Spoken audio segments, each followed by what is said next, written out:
Welcome to Learn with Syed. I'm Syed Mahmood. He is a masculine singular pronoun. She is a feminine singular pronoun. What about they? Plural? Well, yes, but not necessarily. Things are changing. Let me tell you how.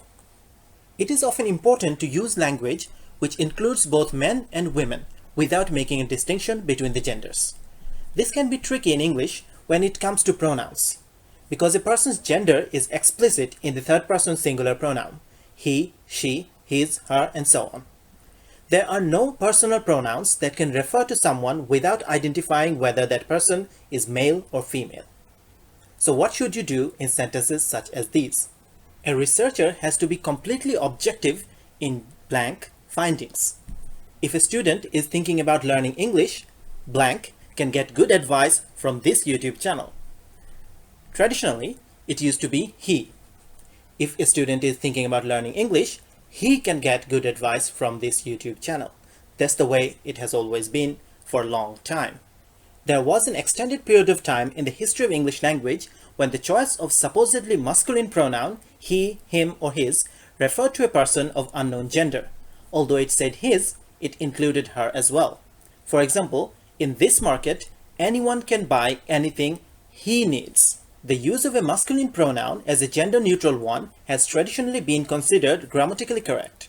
However, this universal use of he became a subject of controversy in late 19th and mainly 20th century, as it appears to reflect a bias towards men and a male-centric society and against women. So, a gender-neutral pronoun can be one.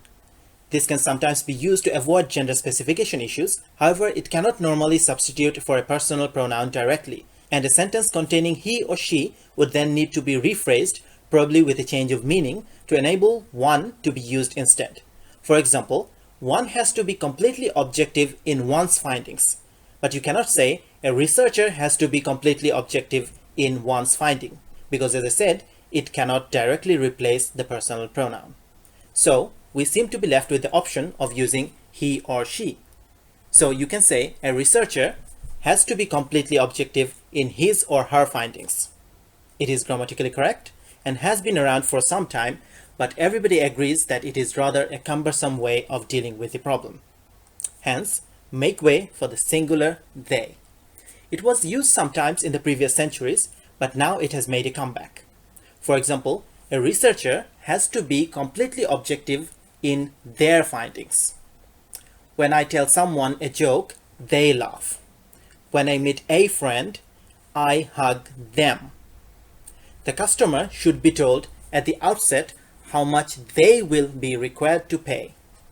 Some people do object to the use of these plural pronouns in this type of situations on the ground that it is not grammatically correct.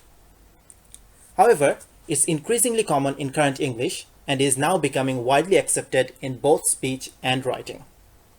Lately, transgender issues have been driving the call for a more inclusive pronoun. The singular they avoids having to assign a fixed role to someone transitioning from one gender to another. And those who identify as transgender or even gender fluid would prefer the use of the pronoun they rather than he or she. So, is it grammatically correct now to use they in this way? Well, we're sort of in a transitional phase now, but it looks like the singular they is here to stay.